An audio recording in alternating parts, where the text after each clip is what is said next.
Bonjour à tous, bienvenue pour la formation sur l'utilisation de JAT2. J'espère que tout le monde a le son. Alors, on va démarrer la session en regardant le menu du jour. Donc, on va regarder comment utiliser le webinaire parce que pour beaucoup d'entre vous, là, alors j'ai déjà une question qui arrive. On va regarder quelle est la question, peut-être une info. Je ne vous entends pas, j'ai le son, merci, ok, bon, tout va bien alors. Merci. Alors, on va regarder ça. Affichage.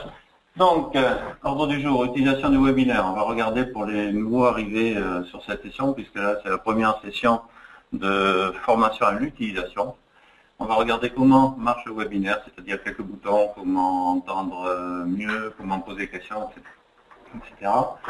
Le logiciel est agréé, et donc c'est une bonne nouvelle, puisque vous allez pouvoir donc vous en servir au 1er juin, tranquillement, pour faire vos factures. On va voir la saisie des soins, la saisie des devis. Donc ça va être illustré par des démonstrations en live. On va avoir des questions-réponses. Donc je vous inviterai à poser vos questions au fur et à mesure par le chat. Et on va voir dans l'utilisation du webinaire comment poser les questions par le chat.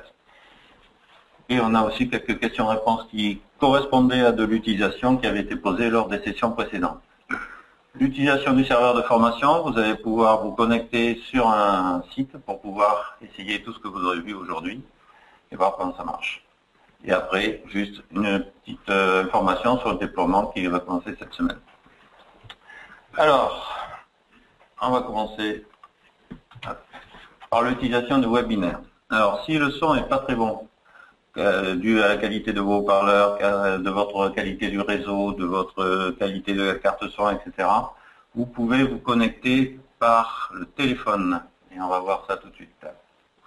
Et on va le voir tout de suite en illustration en regardant sur un post comment ça se passe.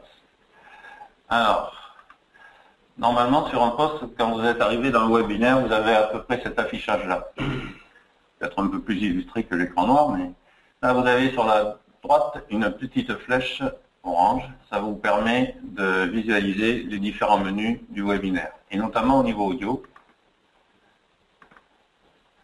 Au niveau audio, vous allez pouvoir dire, plutôt que d'utiliser le microphone, ici, ce que vous avez pour la plupart de cocher, vous pouvez cliquer sur téléphone.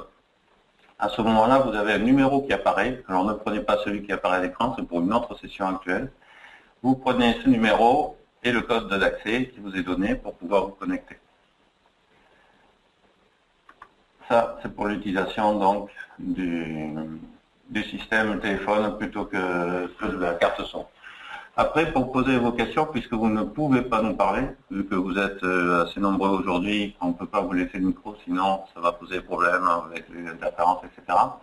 Donc vous allez pouvoir nous poser les questions par le chat. Et pour ça, je vais vous montrer où est-ce qu'on le fait. Alors, même si le flot de questions est trop important et qu'on n'arrive pas à y répondre toutes, comme elles sont enregistrées dans un fichier, on peut les revoir, nous, après, et y répondre, et c'est présent dans le webinaire suivant. Alors, on regarde pour le chat. Donc, toujours sur cette station, on va aller cliquer sur la petite truc orange, et vous voyez, il y a marqué « chatter ». Donc là, vous tapez votre message ici, en bas. Oui, bonjour, voilà. Et vous faites envoyer. Et donc là, si vous ne précisez pas, c'est envoyé à tous les organisateurs de la session. Donc, par contre, vous ne le voyez pas entre vous. Et nous, au niveau organisation, on voit apparaître sur un tableau la liste des questions. C'est comme ça que j'ai vu que vous n'en aviez pas au début, mais à 14h02, à 02, vous aviez le son.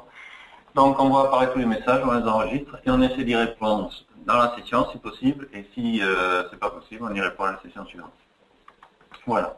Donc ça, c'est pour l'utilisation du webinaire. Alors, là, j'avais fait partie viewer.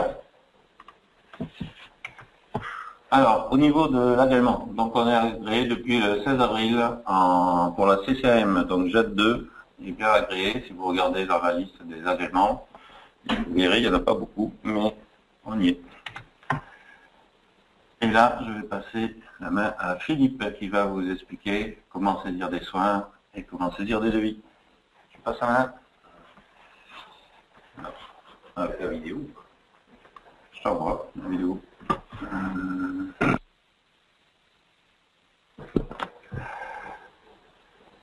Alors, changer le présentateur. Hop.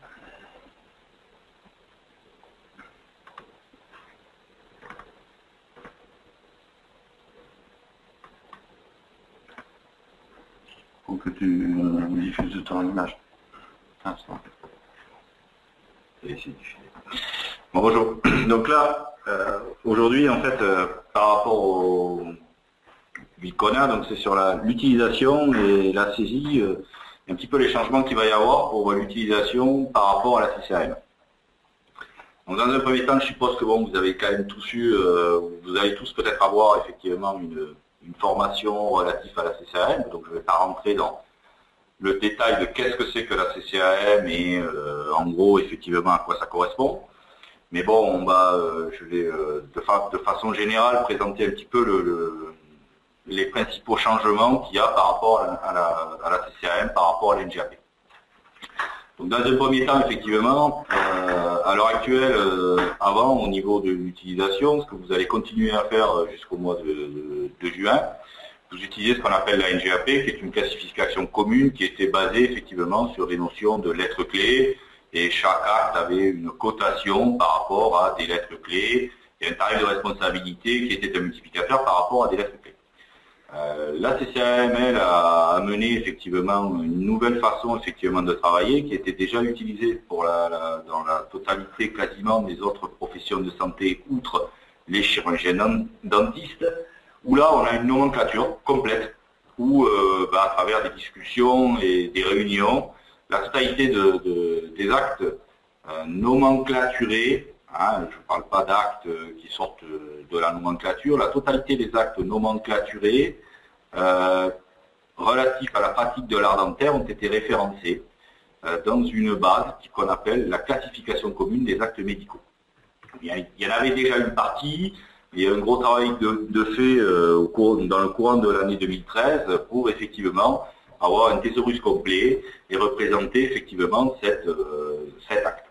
Donc le principal changement que vous aviez, c'est qu'avant, vous saisissiez un acte et puis cet acte avait une cotation qui était induite. Donc là maintenant, au niveau de l'utilisation, qu'est-ce qui va se passer? Donc de toute façon, le logiciel va être livré avec la totalité de la nomenclature, c'est-à-dire la totalité de la CCAM, au niveau dentaire. Hein, on pourra voir après faire des actes, mais de toute façon, la totalité des actes autorisés pour les spécialités 19 et pour les spécialités 36 est livrée au niveau du logiciel. Donc dans un premier temps, effectivement, au niveau présentation, vous voyez ici déjà au niveau de l'arcade, la CCAM effectivement amène des notions, comment dirais-je, qui sont effectivement des notions de positionnement des dents et de classification des numéros des dents, un peu plus précis que ce qu'on avait au niveau de la NGAP.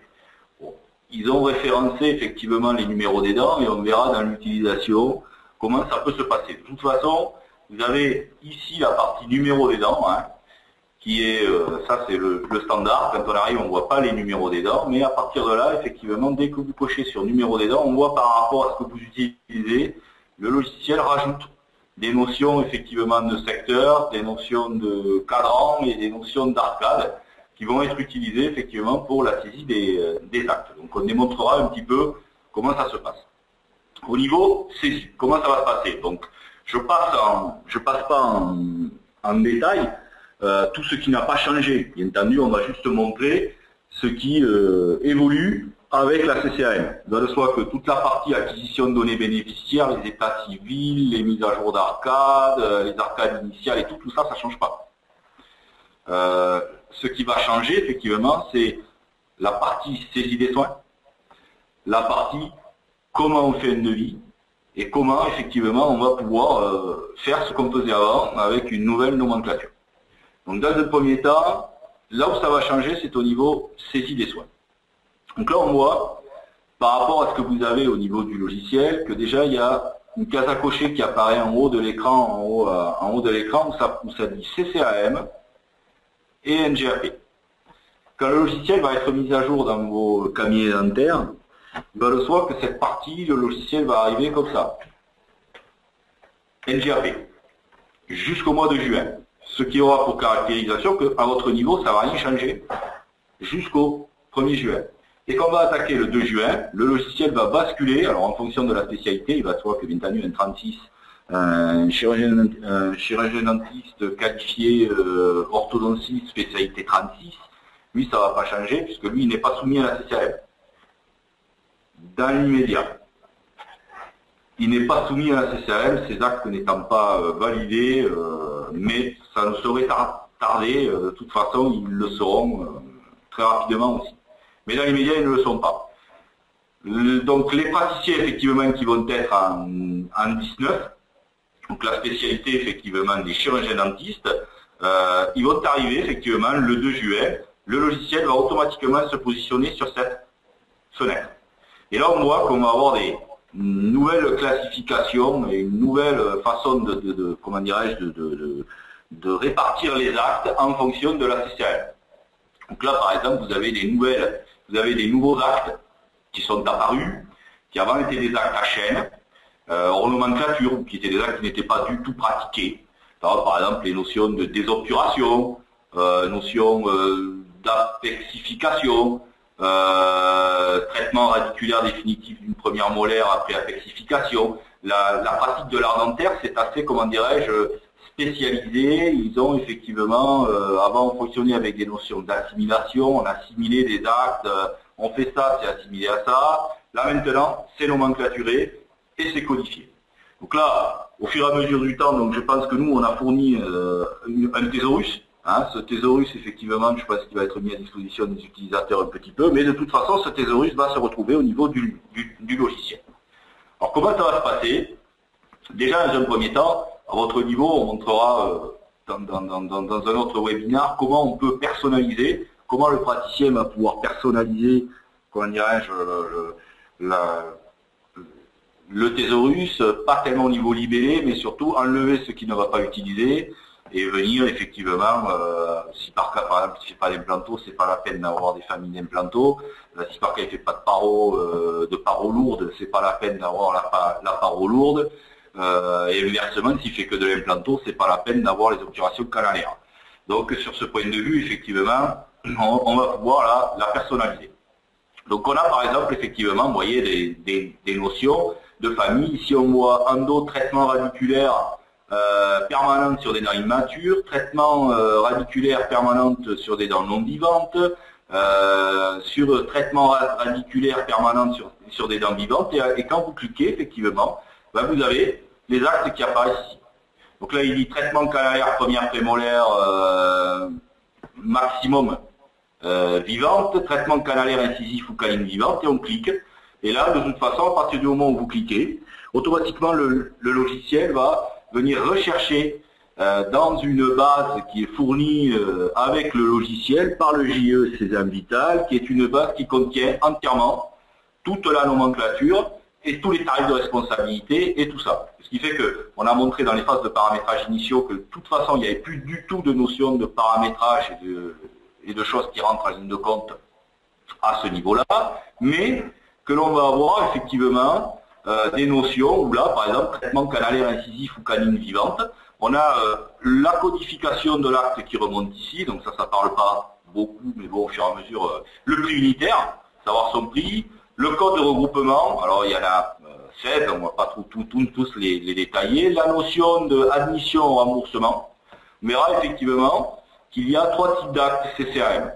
Il y a des actes qui sont dits remboursables, ça veut dire des actes pris en charge, et remboursables. Des actes qui sont dits non remboursables, ça veut dire que c'est des actes comme des désobturations ou des choses comme ça qui sont non remboursables. Vous signalez que vous faites un acte non remboursable, sur lesquels vous pouvez prendre bien entendu, comment dirais-je, s'ils sont en honoraire libre, on a le droit effectivement de prendre l'honoraire qu'on veut, et des actes qui sont dits remboursables sous condition. c'est-à-dire sous condition, et le logiciel, à partir du moment où un acte est remboursable sous condition, vous donnera clairement les conditions de remboursement, par exemple de l'implanto, savoir si c'est une maladie rare ou des choses comme ça. Ici, vous avez des notions de modificateurs. Donc ces notions de modificateurs, c'est un petit peu des modificateurs, ce sont des éléments qui vont faire varier la base de remboursement par rapport à une situation.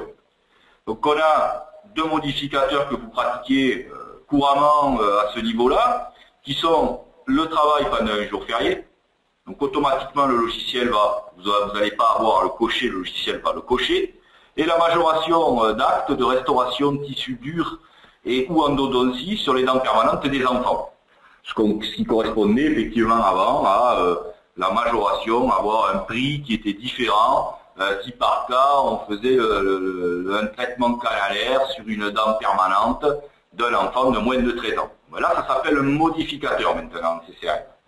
Donc ça va être automatisé par le logiciel si par cas l'enfant a moins de 13 ans, mais certains, on ne sait pas, ça peut évoluer dans le temps, pourront venir en saisir. Moi, qu'il y en a un qui est permis, qui s'appelle urgence hors pédiatre et omnipraticien de nuit de 20h à 8h. Donc si vous pratiquez un acte de 20h à 8h, par an, vous pouvez pratiquer un modificateur qui s'appelle urgence. Donc là, ça, à ce niveau-là. Cette partie-là, de toute façon, est automatisée sur la partie dents permanentes des enfants de moins de 13 ans et jour férié, donc normalement, vous n'avez pas à y venir, mais bon. La notion d'actes pouvant être associés, on verra un petit peu qu'est-ce que c'est que les associations en CCAM et comment ça se passe. Des codes d'extension documentaire, c'est des choses qu'on est obligé de montrer, c'est des compléments de documents, des choses comme ça. Bon, en dentaire, c'est tout vide, on le montre, mais en dentaire, il n'y en a aucune. Mais bon. Et les codes d'exonération, où là, c'est des cas relatifs, effectivement, à des notions d'exonération qui sont gérées par la base. Alors, ce qu'on appelle exonération, c'est quand l'acte est mis à 100% automatiquement. Acte ne pouvant pas être exonéré par la règle du seuil, on voit acte pouvant être exonéré par nature dans le cadre d'un dispositif de prévention. Ça veut dire que c'est ce que vous pratiquiez avant, avec à la suite d'un bilan mucodentaire. Quand vous alliez faire un traitement, suite à un bilan mucodentaire, automatiquement le logiciel y mettait 7. Voilà, donc là, à ce niveau-là, ça va être pareil. Ça indique que cet acte fait partie ou pas de ce type de code d'exonération. Donc tout ça, bon ben vous lisez effectivement, ça vous donne l'information, et après l'utilisation est très simple. On choisit sa dent, 31. Donc là, attention, il y a des notions de dents première prémolaire, incisive canine, molaire vivante, et traitement prémolaire, deuxième prémolaire, sauf première prémolaire. Donc ça c'est important, parce qu'après le logiciel et la CCAM va vous canaliser sur, comment dirais-je, va analyser votre saisie de façon à valider que vous respectez les règles, puisqu'il y a derrière ce qu'on appelle les services de réglementation et de tarification qui vont contrôler que votre saisie est en rapport avec la nomenclature. Et ici on valide. Voilà, donc là le logiciel, ça ne change pas comme avant, hein. C'est exactement le même principe. On peut saisir par exemple une autre radio, composite amalgame par exemple. Vous avez effectivement, par contre en CCM, vous avez le composite, la réparation d'angle, à ce niveau-là qui apparaît, et là on clique, et le logiciel propose effectivement la notion relative à l'angle, et puis par exemple on va dire qu'on a fait un traitement d'angle sur la 41. Voilà, composite antérieur, un angle, et puis on valide. Même principe qu'avant, hein, à ce niveau-là, sauf que vous avez effectivement le logiciel qui vous indique le statut effectivement et le contenu de l'acte. Après au niveau utilisation, pareil, même principe, ça ne change pas, valider ou facturer. Si vous validez, vous validez, on n'est pas obligé de facturer à la séance en CCAM, hein, en fonction de votre rythme. Si vous voulez travailler sur de l'accident du travail ou de l'accident de vie privée, ça n'a absolument pas changé, c'est pour ça que je n'en parle pas, dans la limite où là c'est pareil, ça fonctionne exactement de la même façon. Et après, mais qu'est-ce qu'on fait? On fait facturer, pareil, de la même façon. Là, je facture à la séance.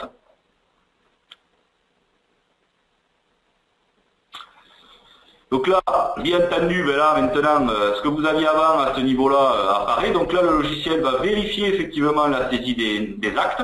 C'est-à-dire qu'en fait, il va utiliser des fonctionnalités qui vont permettre effectivement au logiciel de calculer C'est-à-dire qu'en fait, avant, il y avait des notions où moi, le tarif de responsabilité, c'était le logiciel qui le calculait.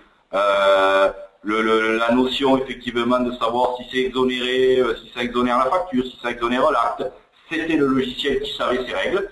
Là, maintenant, effectivement, c'est ce qu'on appelle les services de réglementation et de tarification, qui vont systématiquement intervenir à tout niveau avant la facturation et au niveau de la saisie de l'acte pour valider que vous êtes en correspondance. Et là on voit cette partie ici qui apparaît.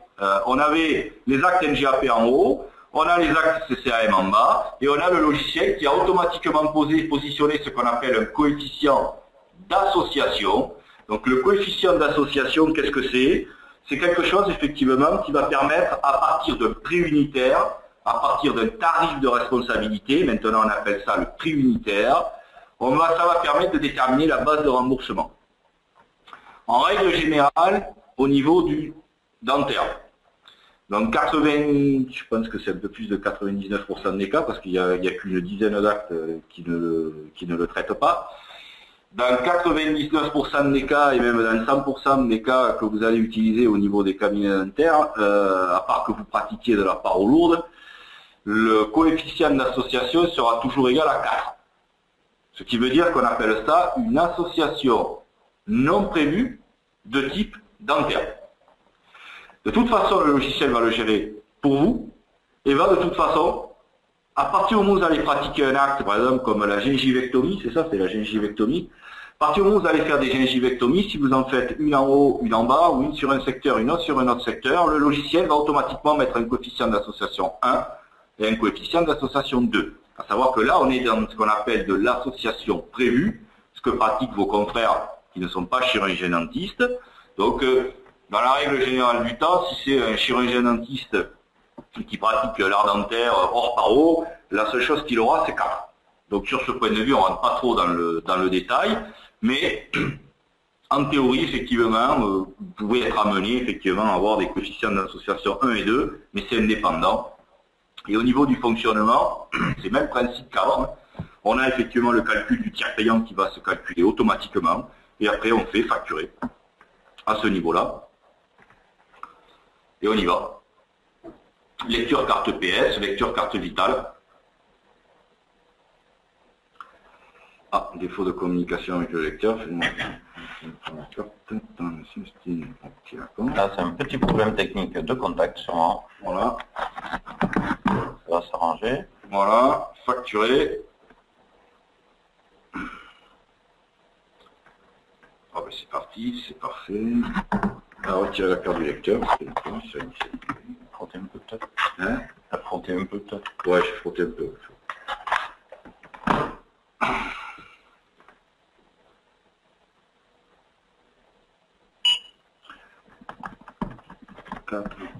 Ok.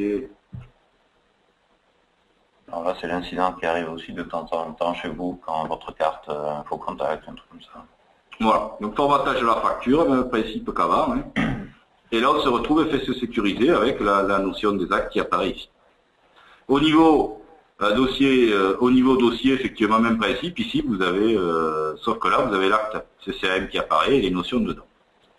Donc, autre cas qu'il va y avoir, et des fois, effectivement, le logiciel va, dans l'utilisation, effectivement, à ce moment-là, vous avez vu que vous avez, par exemple, le traitement canalaire incisif, puis je vais le tenter sur une, bon, même si c'est écrit traitement canalaire incisif ou canine, je vais la tenter sur une 46. À ce moment-là, effectivement, dès que vous allez vouloir utiliser cet acte, vous travaillez effectivement par rapport à ça, il vous dit systématiquement, il y a un contrôle qui est fait. Là, il vous dit l'acte CCAM saisi ne peut être validé car certains contrôles sont invalides. Là, il vous dit incompatibilité entre code CCAM, activité, phase et numéro des dents 46. Là, il vous dit interdit, vous n'avez pas le droit de pratiquer cet acte sur une 46. Voilà. Donc, en théorie, la base, elle est bien renseignée. La base, parce que ça, c'est quelque chose qui nous on n'a pas d'accès sur ce fonctionnement-là. C'est quelque chose qui est fait, qui est rempli par le GIE Cédant Vital. Si vous respectez les règles, vous n'avez pas de souci. Sauf, il y a un acte, une notion de prémolaire ou des choses comme ça. Ils sont en train de travailler dessus, le GIE, pour fiabiliser. On n'a pas encore la dernière version de la base, puisqu'il y a des anomalies qu'on a remontées nous, personnellement. en disant voilà, certaines choses ne sont pas on a testé quasiment tous les actes, certains actes ne sont pas remplis convenablement, donc mais ça d'ici le 1er juin, en théorie normalement le GIE et les instances qui délivrent les fournitures Sésame Vital auront fait le nécessaire. Donc là vous avez cette information qui apparaît à ce niveau-là, avec un blindage. Voilà. Donc là, la seule chose qui est à faire, c'est effacer l'acte, parce que de toute façon, c'est pas le même tarif, c'est pas le même code acte, on va pas changer de numéro dedans. Hein, on efface l'acte, on reprend sa saisie. Donc ça, c'est une information. Autre point que vous avez, important aussi, c'est que il y a effectivement maintenant dans la CCAM certains actes qui sont dits des actes unitaires. Là, j'ai montré par exemple l'obturation canalaire, mais prenons l'exemple des extractions. Les extractions, le nombre de dents est important. Là, ils vont vous dire, par exemple, admettons, vous avez une dent, vous avez 2 dents, 3 dents, 4 dents, 5 dents, en fonction du nombre de dents que vous allez extraire, ou que vous avez extrait. Alors là, bon, c'est une base de test, donc je ne sais pas. Là, c'est sur temporaire. Oui, temporaire, oui, permanente alors. Ok. Donc là, c'est une base de test que j'ai pas tous les actes, donc je vous montre un exemple. Extraction de 17 dents permanentes sans alvéolectomie. C'est là, donc le logiciel va vous donner le prix, à ce niveau-là, 300,96 €. Et là, c'est là où, par exemple, à ce moment-là, vous pouvez travailler sur les secteurs. C'est-à-dire, mettons, je vais extraire les 6 dents, hop, 4. Et là, je vois un petit signe qui apparaît, qui s'appelle effectivement le nombre de dents, parce que là, le logiciel attend 17 dents pour pouvoir valider. Donc là, 6, là, je vais faire 16, ok, il est à 16, et la 17e, et hop, ça passe au vert, ça veut dire que là, vous pouvez valider. Et vous validez. Et après, on facture pareil de la même façon, même principe. Donc là, le logiciel calcule, hop, ok, pas d'erreur, part du régime obligatoire. Donc là, il y a une participation forfaitaire de 18 € sur les actes ADC, parce que l'acte est exonéré, mais enfin bon, c'est pas courant, c'est la participation forfaitaire, puisque l'acte dépasse un certain seuil. C'est 18 € qui sont à la charge du patient, que vous n'aviez pas avant, mais qui apparaissent maintenant en CCAM. Et les chirurgiens dentistes, ils sont impactés par cette participation forfaitaire. Donc là, même principe qu'avant, vous voyez le logiciel a automatiquement calculé effectivement un code d'exaucé, donc tout ça c'est transparent à votre niveau, hein. Et le logiciel effectivement va permettre effectivement de facturer avec ces informations-là et va générer les éléments relatifs à la participation forfaitaire. Voilà. Donc ça effectivement c'est deux éléments qu'on a vus qui sont importants. Les actes, de toute façon, ils sont référencés ici, donc vous aurez peut-être le temps, d'ici le mois de juin, d'y regarder, de prendre en main le thésaurus pour pouvoir être capable, mais juste vraisemblablement, vous allez avoir, ou vous avez eu des formations pour expliquer effectivement tous les changements qui ont eu lieu. Bon, en règle générale, il n'y a pas énormément de changements, il y a quand même des choses à noter, c'est-à-dire la notion de traitement radio relatif à les traitements canalaires. Certains actes sont utilisables uniquement dans des traitements canalaires, puisqu'il y a un certain nombre de radios qui sont, il y a des forfaits radio lors des traitements canalaires. Pour le reste, vous avez effectivement la radiographie classique qui apparaît, où là, c'est par secteur, par cadran, par contre, il y a quand même une spécificité, une façon de coder qui est quand même relatif à l'endo, où là, vous avez des forfaits radio, et ces forfaits radio ne peuvent pas être utilisés en dehors, effectivement, du endo. Parce que le logiciel va, bien entendu, les services de réglementation et de tarification vont de toute façon dire que ces actes ne sont pas associables. Donc ça, c'est quelque chose à savoir, mais vous allez être formé sur ça, il n'y a pas de problème. Donc ça, vous avez effectivement des tartrages, le même principe qu'avant, à ce niveau-là, des choses comme ça. Donc là, on a vu donc deux types d'actes, des actes unitaires et des actes où le nombre de dents.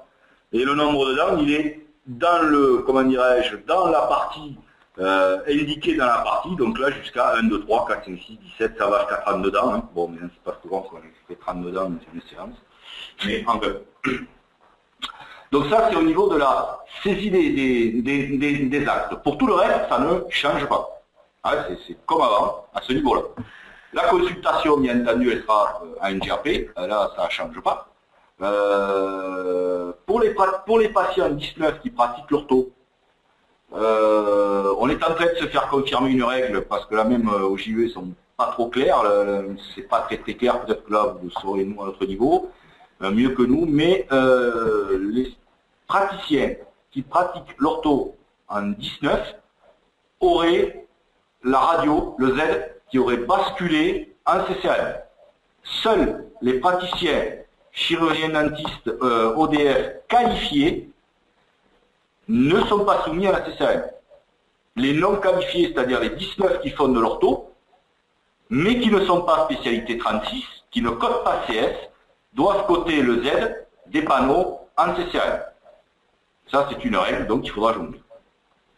Après, qu'est-ce qui va se passer? On a vu la saisie des soins. Donc la saisie des soins, bon, à part les numéros dedans, les notions de comptabilisation, mais le logiciel, il vous canalise. Il va vous canaliser.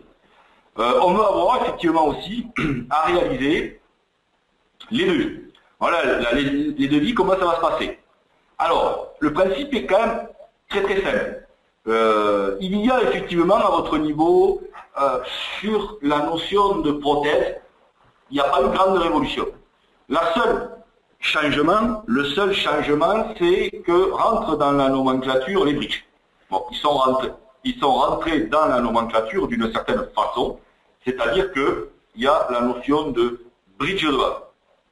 Donc, systématiquement, quand on va faire effectivement un devis, le logiciel, effectivement, vous voyez, pour faire vos bridges, vous avez 4 éléments, vous avez 4 types de bridges qui apparaissent. Vous avez soit entièrement métallique, soit avec un pilier CC couronne coulée, un pilier couronne céramo-métallique et un inter-céramo-métallique, et inversement, avec effectivement un pilier CCM, un pilier CC, plus un inter-CC. Alors après, ils en ont mis que 4, parce qu'après il y a des trucs, bon, on va pas faire n'importe quoi, donc il n'y en a que 4 à votre nu. Et vous avez le bridge 3 éléments, entièrement céramo-métallique, ou en équivalent minéraux. À savoir que la couronne céramique pleine est considérée comme une céramo-métallique ou équivalent minéraux. Il ne rentre pas dans savoir céramique pleine ou pas pleine, ou céramique avec du métal dedans, des choses comme ça. Donc là, comment ça va se passer? Bon, ben, je vais en faire un.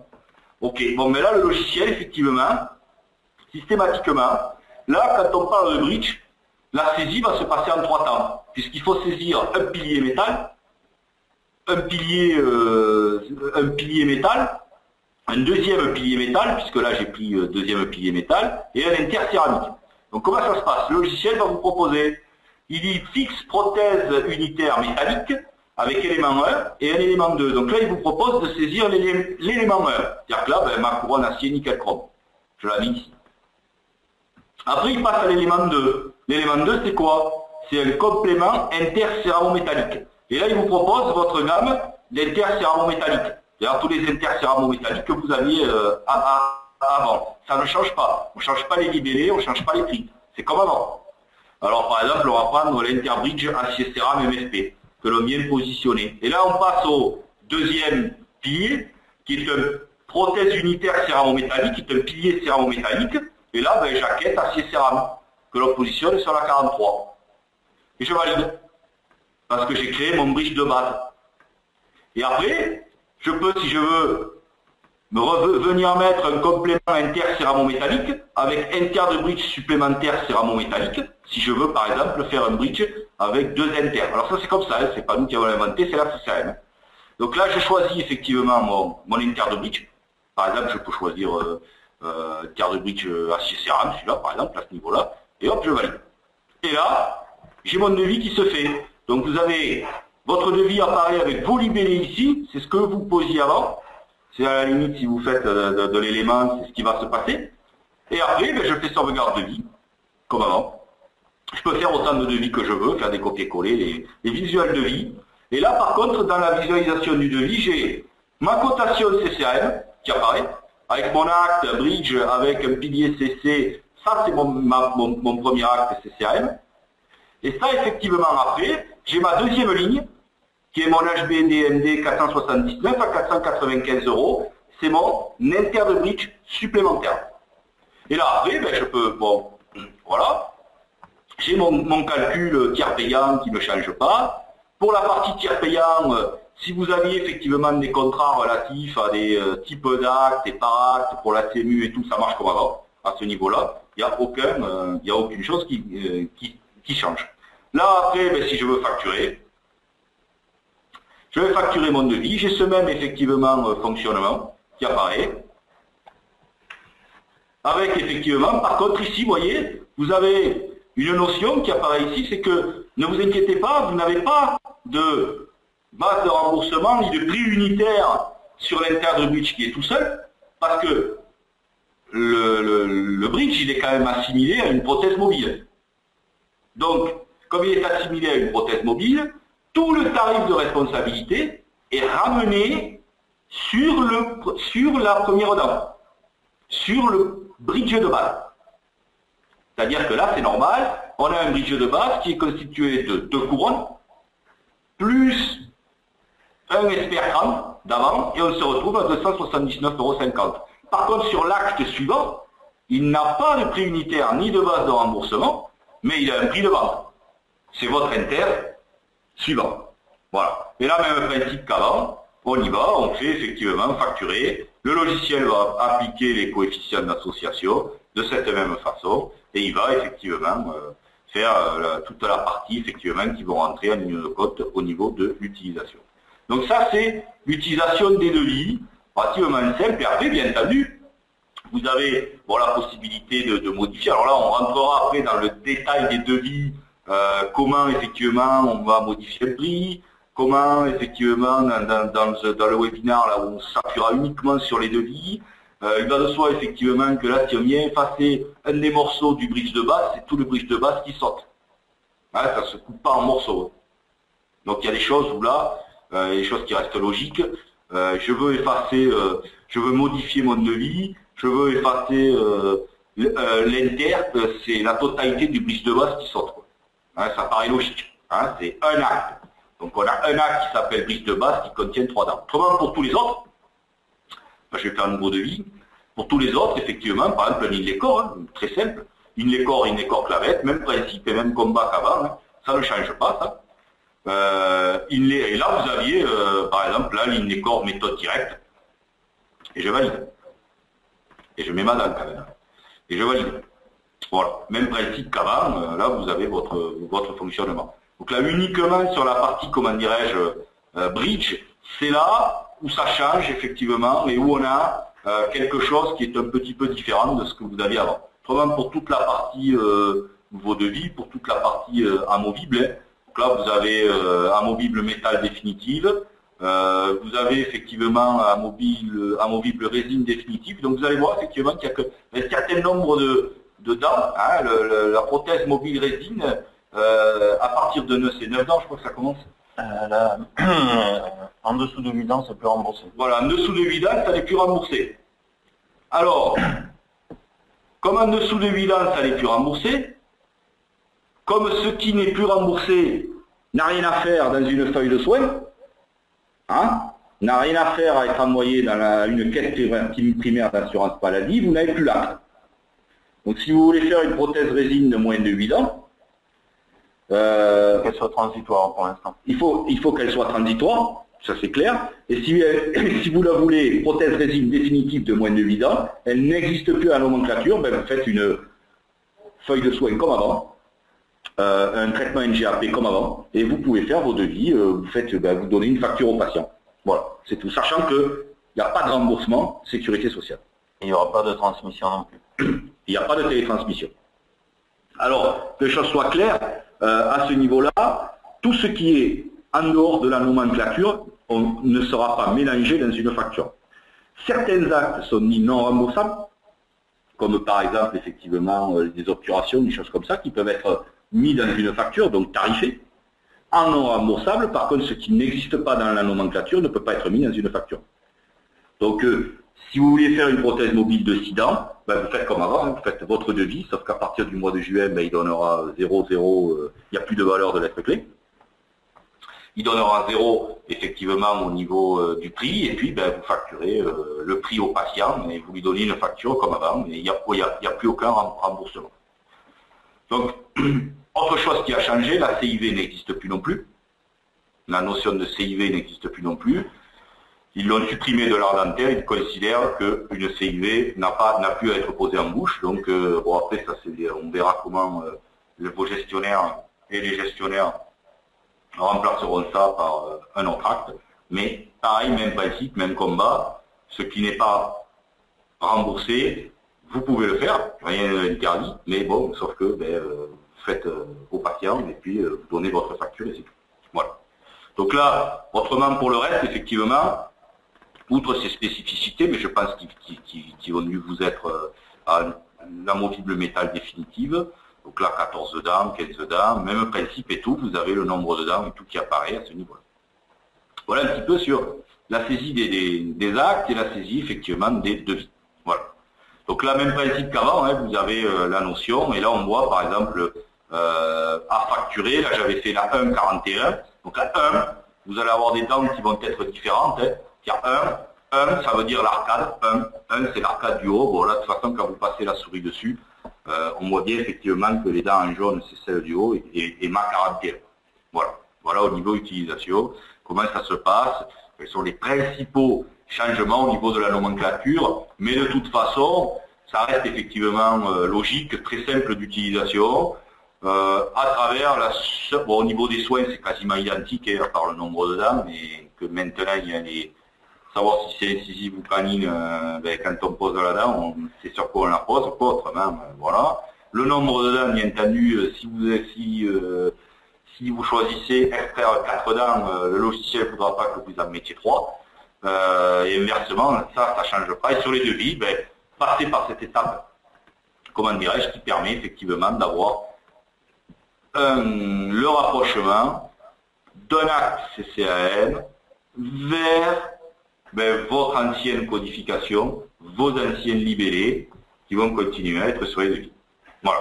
Donc ça, un petit peu, c'est sur la présentation générale de l'utilisation de la CCAM. À savoir qu'on reviendra, je crois qu'il y a combien de webinaires Pas mal encore. Donc on reviendra en détail, on reviendra en détail, on fera un webinaire spécial sur les devis. C'est bien entendu, il y a certains trucs qui sont très importants à savoir sur la partie devis, avec effectivement la notion de quand on va vouloir modifier un devis, on va pas, si vous aviez l'habitude de changer que l'inter dans un bridge de base, c'est mort, c'est tout le bridge de base qui saute, ça paraît logique. Donc là, on part d'une notion de traitement global. La CCM inclut la notion de traitement global. On choisit son pilier et après on y va et on positionne son pilier de bridge en fonction effectivement de vos anciens libellés. Hop, le premier, le second, hop, mon deuxième pilier, je le mets là, alors je m'arrête là, je veux des compléments, je veux mettre un complément de pilier de bridge supplémentaire parce que j'ai pas que les compléments des inters, j'ai aussi des compléments des piliers, un serment métallique ou métallique. J'ai effectivement, par contre, attention, si je pose une couronne, c'est ailleurs, c'est fixe, prothèse unitaire. Voilà, hein. Donc sur ce point de vue, même principe qu'avant, hein, sauf que la spécificité c'est uniquement sur les piliers. Voilà, donc élément 1, élément 2, élément 3, quand c'est fait, on valide. Voilà. Bien, suite à cette démonstration, on a quelques questions déjà qui arrivent. Lors de la facturation, vous cochez la case RO pour que le calcul de la part AMO se calcule actuellement, entre parenthèses actuellement, fait automatique. Faudra-t-il toujours cocher? Non, là c'est que mon patient, d'ailleurs c'est écrit là, vous devez le voir, parce que souvent on a cette question, c'est l'occasion que, comme chaque fois que ça apparaît, on le voit. C'est un patient dont le service AMO est à 11, et il n'y a pas de TP par défaut. C'est tout. C'était un exemple, parce que comme ça, c'est d'une pierre deux coups. Comme régulièrement, 5 fois par an, on a au moins la question. C'est un service qui est sur les cartes, certaines cartes vitales de patients. Il y a marqué un service AMO égale à 11, ça veut dire qu'il n'y a pas de tiers payant par défaut. Pourquoi on ne sait pas? C'est le cahier des charges. Mais ne vous inquiétez pas, outre ce cas-là, vous n'avez pas vous avez le tiers payant par défaut. Voilà. J'ai pris ce patient exactement, parce que ça doit vous arriver. Et comme systématiquement, dès que ça arrive, on a la question de pourquoi il n'y a pas le tiers payant. C'est l'occasion d'éviter 5 mails par an. Voilà. Donc dans 99,9% des cas, quasiment 100% des cas.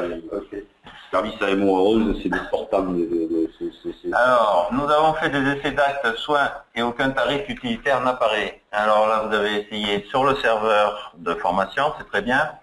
Par contre, je vais le réexpliquer un peu plus loin. Sur le serveur de formation, il y a la base le fichier qui a été fourni par Cédant Vital et qui sera opérationnel au 1er juin. Ça veut dire qu'avant cette date-là, en effet, tout est à zéro. Et si vous voulez le visualiser, alors ça c'est dangereux, mais je vais vous l'expliquer, si vous voulez le visualiser, le remboursement et le tarif, il faut mettre votre poste à une date supérieure au 1er juin.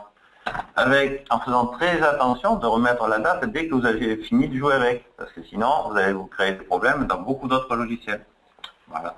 Alors sur ce point, moi j'ai une base de test, c'est une base de test où il n'y a pas tous les actes, c'est pour ça que j'ai fait attention à ne cocher que les actes qui étaient dans l'agrément.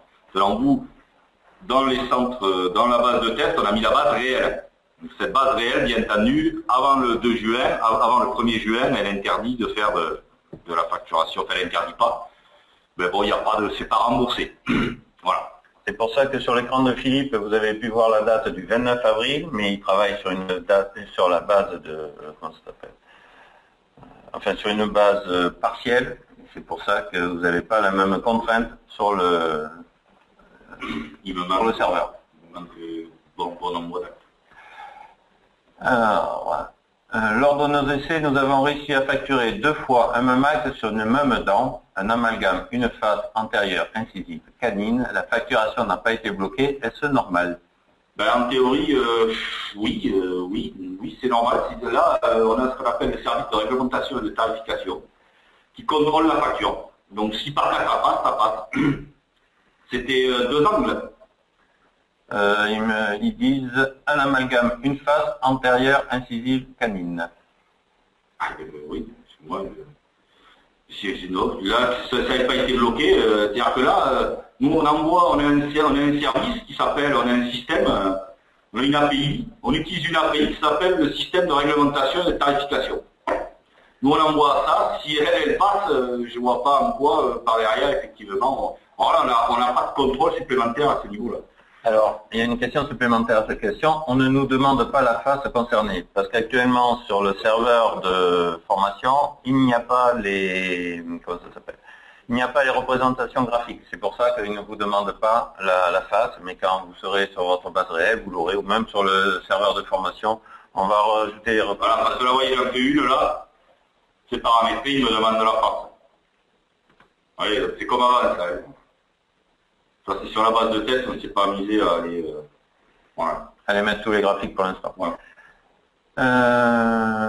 Alors, autre question. On garde donc les actes HN. Oui, c'est un moment où tu parlais d'actes qui ne pouvaient pas passer par la CCAM.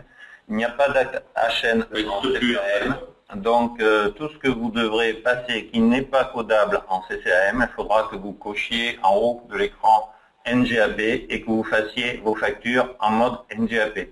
En sachant bien qu'il ne faut pas modifier, comme a dit Philippe, il ne faut pas mélanger, comme a dit Philippe, des actes CCAM et des actes NGAP. Il faut bien faire 2 factures différentes.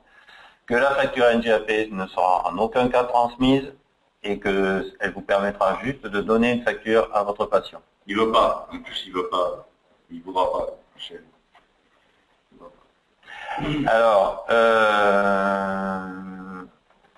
Alors, bonjour. Qui paramètre les tarifs prothèses pour les MGN, MFP, CMU ainsi que les tiers payants régime complémentaire? Alors, sur ce point de vue, donc ça c'est des questions qui ont été posées lors des différentes webinaires précédents. Il n'y a aucun tarif. Vous avez pu remarquer que vous utilisiez vos actes. Derrière, l'une des raisons pour lesquelles on a fait cette notion effectivement de passer de la CCM vers vos actes, c'est à cause de ça. C'est-à-dire qu'en fait, tous les tarifs sont conservés. Ça ne change pas. C'est-à-dire qu'avant, si vous aviez l'habitude dans votre organisation de mettre 1, 2 ou 3 ou 4 en fonction de savoir si c'est 1 la CMU, 2 la MFP, 3 la MGN, ça fonctionne pareil. Quand vous allez utiliser la couronne céramique, si c'est un CMU, il va mettre le prix CMU. Pareil, les contrats de mutuelle, si vous aviez des contrats de mutuelle qui étaient positionnés relatifs aux actes, les contrats de mutuelle vont toujours travailler de la même façon. C'est l'une des raisons pour lesquelles on a conservé effectivement cette gestion. De façon à ce qu'il n'y ait pas de changement, que vous n'ayez pas à reparamétrer tous vos contrats, que vous n'ayez pas à reparamétrer effectivement tous vos tarifs avant la CCAM. Parce que là déjà, non, ça ne l'aurait pas fait. Voilà, donc du coup, à ce niveau-là, tranquillisez-vous. À partir du moment où vous avez 1, 2 ou 3 comme avant, à l'état civil, aux accueils, on fait ce qu'il faut. Si un CMU, on met 1. Le praticien, quand il va faire son devis, c'est le prix CMU qui va sortir. Si à votre niveau, vous aviez autant d'actes que de typologie de patients, c'est-à-dire que vous aviez la monocouche, la CERAM MFP, la CERAM MGEN, ben c'est comme avant, ça ne changera pas. Si vous aviez les gammes de tarifs, ça fonctionnera comme avant, ça ne change pas. Vous avez juste à vous concentrer sur votre thésaurus, savoir, avant je faisais ça, maintenant je vais faire ça, et après les gens, les responsables de vos organisations, ou ceux qui étaient au webinaire précédent, feront en sorte que vous ayez effectivement des associations qui soient réalisées pour que quand vous allez faire vos devis, ben vous ayez les actes correspondants qui apparaissent. Voilà. Autre question, il n'y a donc pas de remboursement de la Sécu pour les prothèses amovibles de moins de 10 dents. Alors le côté 10 dents, c'était juste sur la base sur ma base de Philippe qui est incomplète. Sur le réel, c'est à moins de 8 dents. Les prothèses permanentes, enfin les prothèses permanentes en résine sont à partir de 8 dents. À moins de 8 dents, vous ne pouvez pas mettre une prothèse permanente résine, il faut que ça soit une prothèse transitoire, avec les contraintes que ça apporte sur les conditions pour avoir une prothèse transitoire. Voilà. Après, par derrière, ça a été réfléchi à un très haut niveau et ça a fait l'objet de grandes discussions. Donc, sur ce point de vue, il doit y avoir une raison. Alors, pour les contrats paramétrés avec les lettres clés SPR, comment ça va se passer? Alors, il va de soi effectivement que là, vous posez une question que nous n'arrêtons pas de poser aux instances qui vont bien. Comment les mutuelles qui remboursent sur les lettres clés, qui remboursent tant d'argent par lettres clés, vont rembourser avec la CCAM. Alors, si par cas, effectivement, ils ne changent pas, c'est-à-dire qu'en fait, peut-être qu'ils vont fournir le 15 mai ou le 15 juin ou le 30 juin, effectivement, leur nouvelle façon de travailler, ça fonctionnera comme avant. Parce que par derrière, il y a toujours le SPA. Donc si par cas, effectivement, ils sont en retard, ils sont à la ramasse, comme pas mal de livres 2, sur la mise en place de la CCAM, beaucoup plus que les éditeurs de logiciels, et on n'a pas les réponses pour les livres 2. Alors, nous, ce qu'on a dit au précédent webinaire, c'est comment vont-ils rembourser. Si vous le savez avant nous, vous le saurez, c'est vous les professionnels de santé, c'est vers vous que ces gens-là vont communiquer, quand ils auront l'information. On n'a pas de réponse. Maintenant, si vous les avez, on aimerait bien le savoir avant de... Sur les quelques informations qu'on a, comme je l'expliquais hier, relatif par exemple au PEC et aux prises en charge qui auraient été faits avec des actes en SPR, par exemple des prises en charge Alméris, faites avec des actes en SPR et des choses comme ça, ce qui a été lors des formations qui ont eu lieu au niveau de la fédération, il a été quand même conseillé de les facturer par exemple le 5 juin, mais avec une date de pause au 30 mai. Parce que là, c'est quelque chose qui a été qu'on a exposé lors du dernier webinaire, là, où il y avait au niveau du paramétrage. On n'a pas d'informations, on n'a pas plus d'informations que vous en tant que œuvre sociale des livres 2, hein, livre 3 des livres 2, pourrait avoir. On n'a pas plus d'infos. Autre question, la personnalisation du thésaurus se fait individuellement par le lien carte CPS identifiant le chirurgien dentiste? Oui, ça va être par compte utilisateur. Oui, par compte utilisateur, oui, c'est ça. Alors, il y aura de toute façon la possibilité de le faire par CSD, par centre dentaire, si par cas on ne vous donne pas le droit, ou alors par praticien. c'est clair. Quand on dit personnalisation du thésaurus, c'est juste affichage ou non de certaines familles. Ouais, voilà. Ce n'est pas modifier chaque thésaurus par dentiste. Ouais, c'est pas l'idée. Alors, retour sur les transitoires. Et les transitoires sont remboursés? Alors, bonne question. Ouais, les transitoires sont remboursés, oui, mais je crois que pour une transitoire, il faut que vous ayez fait au moins une extraction ou un truc comme ça. Il y a des règles d'obtention pour une transitoire. Il y a des règles, et après nous, alors ça c'est pas vérifié par le logiciel, c'est invérifiable. Par contre, à vous après d'appliquer la réglementation. La totalité, autre question, la totalité de la CCM sera livrée dans quel délai? Elle sera livrée en même temps que la version, vos versions, c'est-à-dire on va commencer les installations cette semaine, on va continuer la semaine prochaine. On va voir d'ailleurs sur le truc du déploiement. Nous on a reçu à la base B34 là. Vous pouvez y aller d'ailleurs, tu enverras le lien. On vous enverra un lien, on va envoyer un lien au webinaire. C'est Amélie là qui propose une consultation. Il y a un site internet, donc vous pouvez consulter la CCAM. Bon, pour toutes les professions, hein, bien entendu, il faut pouvoir restreindre. Mais c'est la base B34 là, qui est censée être la base finale. Avec des anomalies qu'on a remontées, comme par exemple celle-là, là, qui est flagrante. C'est sur Amno, traitement sur DOM, je ne sais pas si je vais avancer, première molaire. Sur maxillaire. Traitement de canalaire, première molaire, par exemple la 44, c'est pas une prémolaire pour la CCM. Attention, parce que là, ils ont mis la notion de maxillaire, peut-être que pour eux, maxillaire, c'est que le supérieur, et mandibule, c'est peut-être l'inférieur. Ah, oui. C'est peut-être ça l'explication. Voilà, ok. Comme il y a marqué première prémolaire, maxillaire, c'est sur... Première prémolaire, maximum vivante. Non, maxillaire. Ah oui, d'accord, ok. Bon, je crois peut-être lié là. Oui, peut-être que... Parce que là, en plus, c'est le thésaurus qui a été fourni par les formateurs qui vont former les gens de la fédération.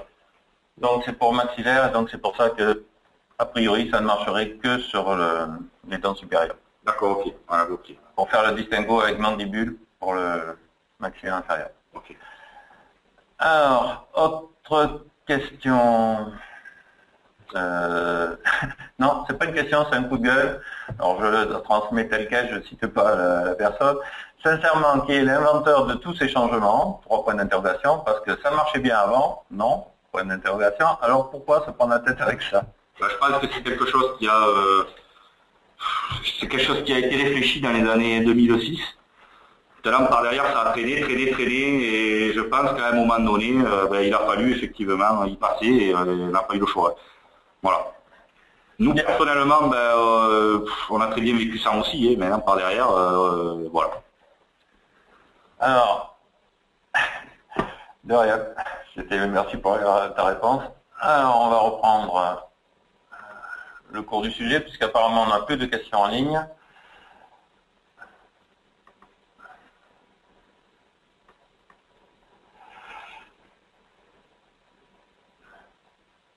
Non, là je me suis trompé. Pardon. Bon, à savoir que la CCAF a failli démarrer fin 2010 quand même. Hein. Fin 2000, je crois qu'il y avait eu un premier faux démarrage fin 2010, donc à un moment donné, il fallait bien s'y attendre.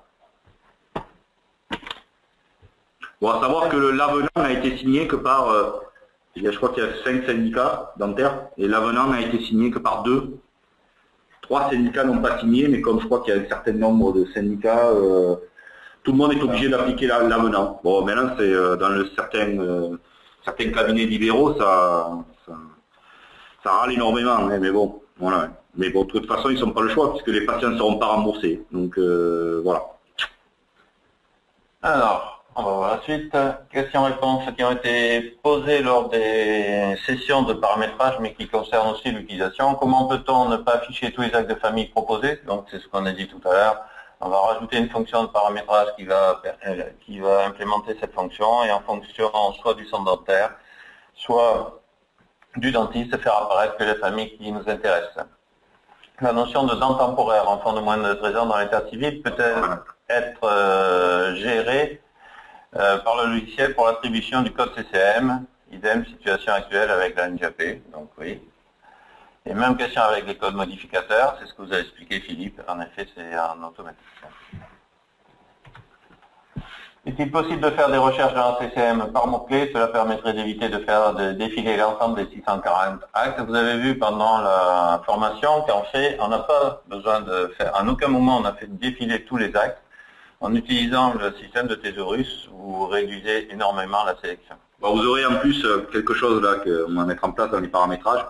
Vous allez avoir les affichages et saisie directe, vous allez avoir je sais pas si avant dans Terre, dans ce que vous aviez là, quand vous cliquez sur souhait, vous aviez des actes qui s'affichaient par défaut. Voilà, vous aurez ce même fonctionnement, c'est ça, vous pourrez choisir. Mais bon, il y en a plus quand même. Alors, lors des soins CCM, est-il possible de saisir les actes pour un acte CCM? Oui, bien sûr. Donc, comme on vous l'a dit, c'est juste lié à la présence ou non de la représentation graphique. Dans le serveur de formation, on n'a pas encore mis la représentation graphique sur les actes. Rien ne vous empêche de le faire d'ailleurs. Mais quand vous aurez la représentation graphique, vous pourrez en effet sélectionner les faces. Est-ce que les 600 actes seront disponibles? Oui. Alors oui, ben, il y a 600 actes par contre rappelés par derrière, effectivement il y a des 600 actes ils incluent les stomatos dans la chirurgie dentiste, qui ont à eux seuls, ils ont 100 quelques 20 actes. Donc il y a des trucs où on mettra nous, mais bon, l'ablation du palais ou des trucs comme ça, je pense pas que ça soit très pratiqué en centre, dans les traitements des cancers de la bouche et compagnie. Je pense pas que ça soit très pratiqué dans vos centres dentaires, mais bien entendu, ça y sera.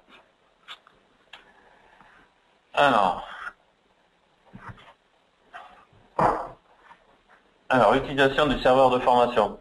Donc, tous les référents CCM des unions ont reçu un lien pour aller sur le serveur de formation. Donc, pas mal d'entre vous s'en servent déjà. Donc, vous pouvez continuer à vous en servir. Sur ces bases, ne vous inquiétez pas, vous n'avez pas vos patients, vous n'avez que vos paramètres, vous n'avez pas de chiffre d'affaires, vous n'avez aucun renseignement compromettant. L'accès est sécurisé avec vos mots de passe. Donc pour tous ceux qui sont déjà à 1.40, pour tous ceux qui ont des mots de passe, donc 8 caractères, etc., vous pouvez y accéder avec vos mots de passe. Si vous avez un poste avec un lecteur de carte CPS, vous pouvez y accéder aussi par l'utilisation de vos cartes CPS. Alors, une condition pour avoir les actes remboursables. Donc, dans les questions, on avait beaucoup de questions, c'était on n'a pas les actes remboursables ou les montants sont à zéro. Donc, tout vient du fait que sur la base, le serveur de formation, pour que vous ayez tous les actes, on vous a mis le fichier qui sera disponible à partir du 1er juin. L'inconvénient de ce fichier, c'est que dans ce cas, aucun acte n'est remboursable avant cette date. Donc si vous voulez avoir ce renseignement, enfin voir apparaître les tarifs, il faut que vous changiez la date de votre poste. Alors faites attention parce que vous allez mettre donc la date de votre poste au-delà du 1er juin. Donc ça va être très bien, vous allez avoir vos tarifs sur le serveur de formation, mais quand vous allez quitter le serveur de formation, si vous ne changez pas la date, vous risquez de gros ennuis sur tous vos logiciels. Par exemple, si vous utilisez Outlook avec les rendez-vous, il va vous dire que tous vos rendez-vous sont dépassés depuis un mois. Et donc, si vous cliquez sur supprimer, vous allez les perdre de seul coup. Si vous utilisez déjà derrière, vous risquez de faire de la facturation avec des dates erronées. Non, il ne voudra pas. Il ne voudra pas? Bon, c'est bon. Oui, à cause du truc du vecteur. Okay. Donc faites attention, tous vos logiciels pourraient être impactés par ce changement de date. Donc dès que vous avez fini d'utiliser le serveur de formation avec votre date modifiée, revenez à la date normale. J'insiste parce qu'on l'a déjà fait la semaine dernière. Alors, le nombre de prothèses disponibles sur le serveur de formation, en fait, va être lié, dans ce que vous avez montré Philippe, va être lié aux paramètres que vous avez déjà réalisé, c'est-à-dire vos collègues qui font, ou même vous-même, qui font les associations entre vos anciens actes et les nouvelles typologies CCM.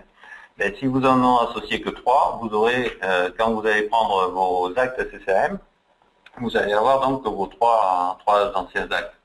Donc ce n'est pas lié au fonctionnement du logiciel, c'est juste lié à la quantité d'actes que vous aurez associés sur le paramétrage de votre serveur de formation.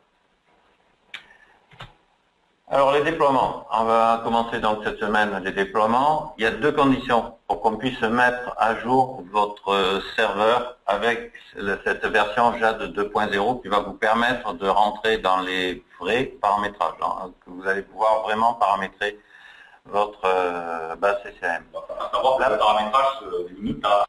Oui, le paramétrage se limite juste à associer les anciennes prothèses avec les familles de typologie de prothèses de la CCM. Hein. C'est juste ça le paramétrage.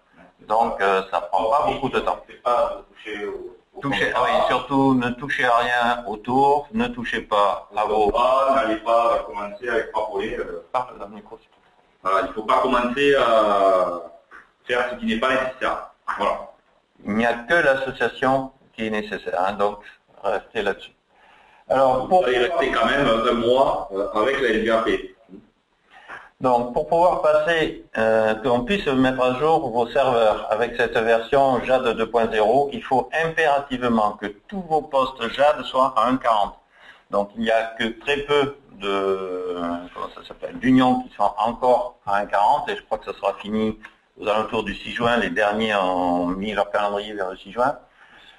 6 juin, pardon, excusez-moi, 6 mai.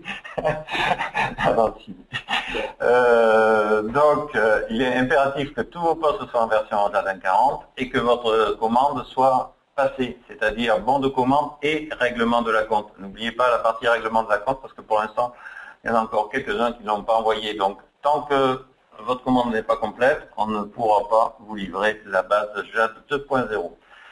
Pour les utilisateurs, après cette installation, rien ne change jusqu'au 1er juin, comme vous l'a dit Philippe. Vous allez continuer à fonctionner, ça va vous faire la facturation NGAP et rien ne changera pour vous. Voilà. Alors, il y a quelques... Philippe pardon. Et Philippe oh. Philippe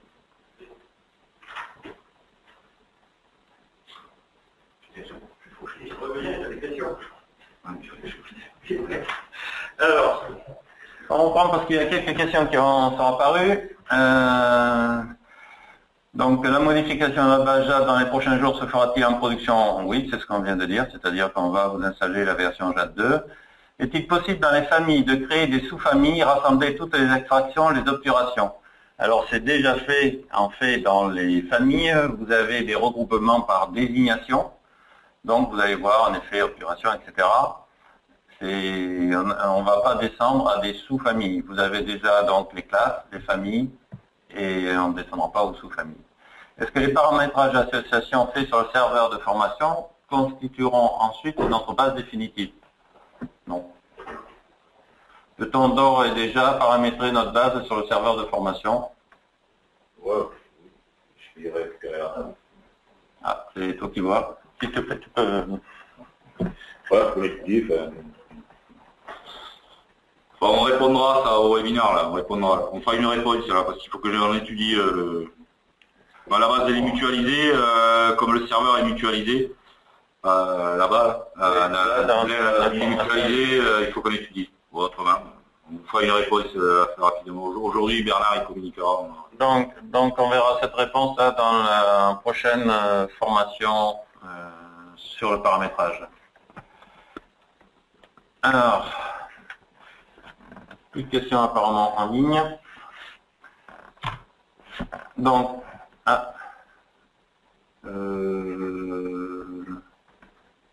ok, non, toujours pas de questions, c'est bon. Donc la prochaine session, ça sera une formation au paramétrage, donc en complément, on reprend jamais dans les webinaires ce qu'on a déjà traité. On continue à avancer avec des questions plus pointues. Et donc là, ça sera le mardi 6 mai à 9 h. Voilà. À tous, au revoir et à très bientôt.